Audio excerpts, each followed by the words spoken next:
여러분 안녕하십니까? 목요일 아침 여수 MBC 뉴스투데이입니다. 코로나19 오미크론 변이의 확산세 속에서 맞은 5일 동안의 설 연휴가 이제 모두 끝났습니다. 연휴 기간 지역 내 코로나19 신규 확진자가 역대 최다를 기록하면서 지역 확산 우려가 여전하지만 귀경객들은 고향의 정을 가득 담아 다시 일터로 향했습니다. 안상혁 기자입니다. 설 연휴 마지막 날 여수종합 버스터미널에는 귀경객들로 붐빕니다. 설 연휴를 맞아 고향을 찾았다가 다시 일상으로 돌아가기 위해서입니다. 귀경객들의 양손에는 부모님들의 정성이 담긴 선물 꾸러미가 가득 들려 있습니다. 직장 때문에 서울에 올라가게 됐는데 명절 맞이해가지고 연차도 길고 해서 부모님 뵈러. 그래도 코로나 그거 조심하면서 집에서만 있었어요. 코로나19 여파로 배웅을 나온 가족들의 숫자는 눈에 띄게 줄었지만 아쉬움의 크기는 여전합니다. 더 이야기도 하고 싶은데 더 못 챙겨줘서 미안하고 또 항상 올 때는 반가운데 갈 때는 아쉽잖아요. 그런 마음이 항상 커요. 여수 여객선 터미널에서는 귀경길이 차질을 빚기도 했습니다. 기상 악화로 여수 거문도 항로가 결항되면서 섬 귀경객들의 발길이 묶였기 때문입니다. 이번 연휴 기간 섬 귀성과 귀경객 수는 모두 17,000여 명으로 지난 설에 비해 3%가량 증가했습니다. 설 연휴 기간 동안 오미크론 변이가 확산하면서 코로나19 확진자 수도 역대 최다를 기록했습니다. 하루 최대 200여 명이 넘는 확진자가 발생하는 등 코로나19의 지역사회 확산 추세는 수그러들지 않고 있습니다. 방역당국은 설 연휴 인구 이동이나 접촉 등이 늘어난 만큼 자가진단검사와 기본 방역수칙 준수 등을 당부했습니다. 당분간은 확진자가 늘어날 것으로 보입니다. 일상생활로 복귀하신 분들께서는 복귀 전에 자가검사를 꼭 받으시고 검사 결과 양성이 되신 분들은 보건소에서 반드시 PCR 받으시고요. 코로나19 오미크론 변이의 지역사회 내 맹렬한 확산 추세 속에서 맞은 이번 설 연휴. 걱정과 우려도 적지 않았지만 귀경객들은 고향의 따뜻한 정을 가득 담아 다시 일터로 향하고 있습니다. MBC 뉴스 안상혁입니다. 코로나19로 어려움을 겪는 주민들에게 일선 시군의 재난지원금은 큰 힘이 되고 있습니다. 그런데 자치단체마다 여건과 사정이 다르다 보니 지급 횟수나 금액이 천차만별이어서 지역별로 희비가 엇갈리기도 합니다. 최우식 기자가 보도합니다. 설을 앞두고 여수시가 각 읍면 동별로 2차 일상회복지원금 신청을 받고 있습니다. 준다 안 준다 논쟁이 이어진 끝에 내려진 결정인 탓에 1차 때보다 금액은 줄었지만 반가운 일이 아닐 수 없습니다. 경제가 어려운 이때에 저희들이 이 상품권을 받아서 아주 유용하게 잘 사용해서 여수 지역 경제 발전에 큰 도움이 됐으면 좋겠습니다. 특히 시민들은 코로나19에 이은 오미크론 변이까지 일상생활에 대한 제약이 길어지면서 시기적으로 절실했던 상황입니다. 대명절을 앞두고 일상회복 지원금을 주신 여수시에 감사의 말씀을 드리겠습니다. 이 지원금을 가지고 대명절에 크나큰 도움이 될 것 같습니다. 고맙습니다. 명절 전에 이렇게 지원금을 주셔가지고 시기적절하게 잘 사용할 것 같습니다. 감사합니다. 그런데 지원금의 지급 기준이 각 지자체가 자체적으로 결정할 수 있는 사안이다 보니 일부에서는 선심성 또는 부익부 빈익빈 논란, 반짝 전입 같은 부작용도 나타나고 있습니다. 최근 광양시가 1인당 30만 원의 긴급 재난 생활비를 지원한다는 소식이 알려지자 나흘 만에 1,079명이 신규 전입 신고를 하는 해프닝이 벌어졌습니다. 일부에서는 허술하게 준비한 광양시나 SNS에 사전 유포한 시의원을 탓하기도 했지만 그만큼 코로나19로 지친 주민들에게 재난지원금이 반갑다는 반증이기도 합니다. 지난달 기준으로 도내 시군의 지급 현황을 보면 시 단위는 광양시가 3차례 70만 원, 군 단위는 영암군이 4차례 55만 원으로 가장 많습니다. 또 담양, 곡성, 장흥, 신안군 등 4개 군에서는 아직까지 한 번도 지급하지 않았는데 장흥, 곡성은 조만간 지급할 예정인 것으로 알려졌습니다. 자치단체마다 인구와 재정 자립도 경제 여건이 다르기 때문에 재난지원금 지급에 신중할 수밖에 없습니다. 그런 재정 여건을 감안해야 된다 하기 때문에 이게 또 지자체의 그 실정에 따라 어떤 데는 10만 원 주고 안 준 데도 있고 또 이번에 우리 시는 전 시민에게 20만 원씩을 지급을 하고 있습니다. 좀 차이는 있습니다. 코로나 팬데믹이 장기화되면서 지역별로 제각각인 재난지원금을 놓고 지자체와 주민들도 희비가 엇갈리고 있습니다. MBC 뉴스 최우식입니다. 코로나19가 장기화하면서 농촌의 인력 구하기도 점점 더 어려워지고 있습니다.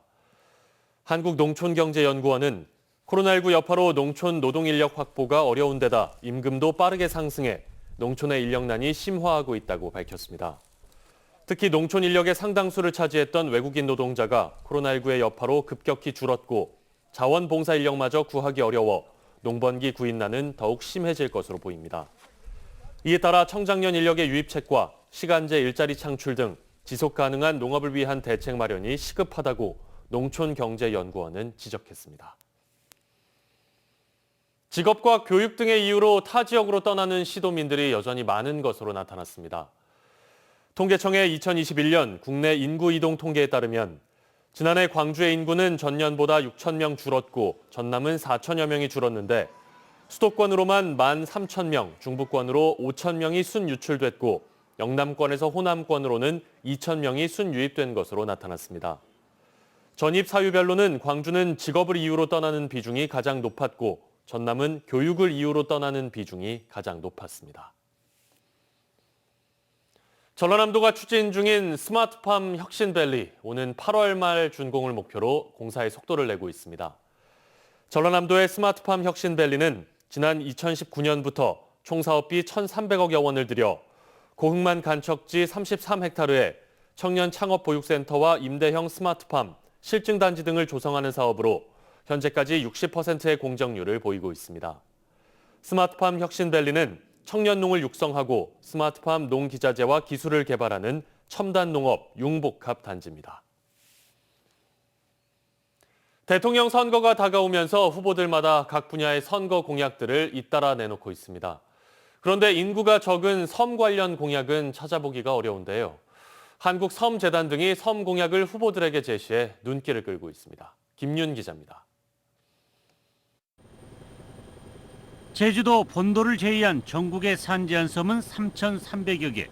전국 섬 가운데 사람이 살고 있는 유인도는 전체 13% 수준인 464개로 82만여 명이 거주하고 있습니다.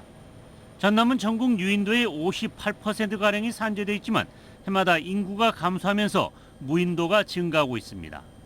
섬은 육지보다 고령화 지수가 3배가량 높은 데다 65세 이상 인구가 전체 인구의 20%를 넘는 초고령화 사회에 진입한 지 오래.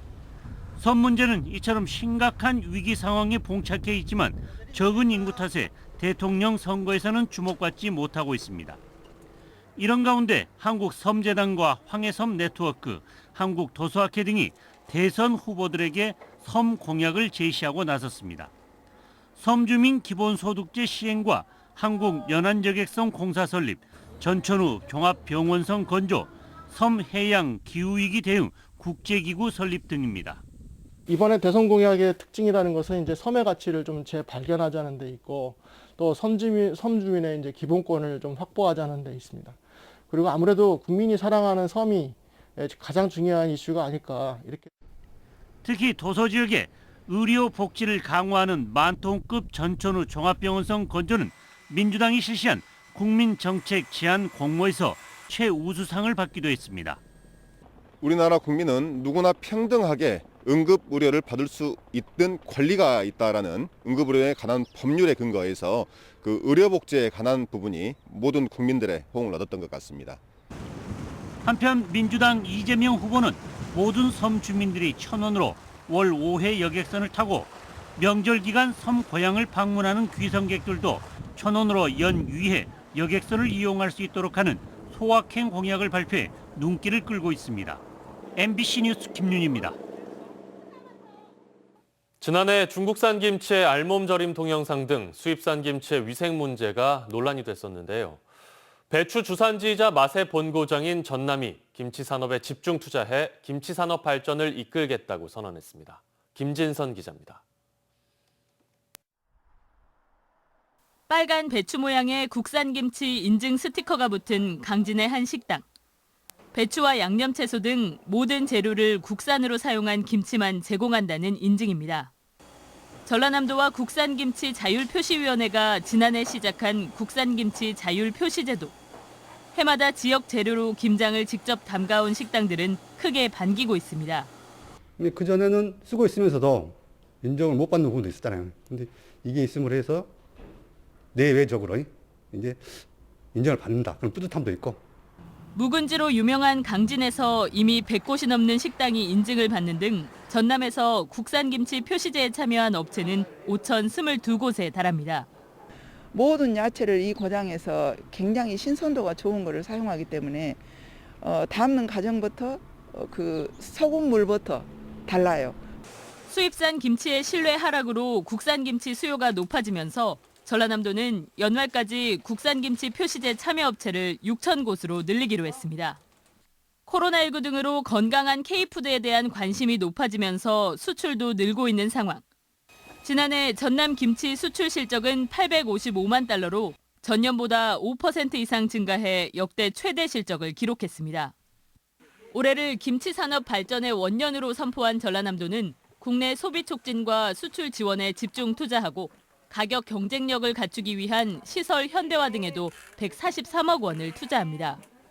우리 전라남도가 김치의 본고장, 한국산 김치의 본고장으로서 앞으로 크게 각광받을 수 있도록 적극적인 재정 지원, 행정 지원을 아끼지 않겠습니다. 전라남도가 위생과 맛까지 갖춘 김치 산업 중심지로 성장하기 위한 도약을 준비하고 있습니다. MBC 뉴스 김진선입니다. 여수시가 시의회에서 전액 삭감됐던 경도 해양관광단지 진입도로 사업비를 다시 책정해 통과 여부에 지역의 관심이 커지고 있습니다. 여수시는 2022년 제2회 추가 경정 예산에 경도 해양관광단지 진입도로 개설 부담금 71억 8천만 원을 책정해 내일부터 12일 동안 열리는 217회 여수시의회 임시회에 상정해 심의 의결 절차를 거칠 예정입니다. 여수시의회는 시의 이번 사업 예산 상정에 따라 임시회 마지막 날인 오는 15일 관련 사업 예산의 최종 통과 여부를 결정합니다. 한편 여수시의회는 시가 올해 본 예산으로 수립해 제출했던 관련 사업 예산 73억 원을 사업 주체인 미래에셋 측의 생활형 숙박시설 건립 철회를 촉구하며 전액 삭감한 바 있어 이번 사업 예산의 통과 여부에 관심이 커지고 있습니다. 순천시가 유네스코 도시 브랜드화를 적극 추진합니다. 순천시는 전남도 내 자치단체 가운데 처음으로 문화유산과를 신설하고 유네스코 도시 상징화 사업과 세계유산 콘텐츠 제작, 유네스코 도시 간 네트워크 강화, 나간읍성 세계유산 등재 등 유네스코 도시 브랜드화 사업을 집중 추진할 계획입니다.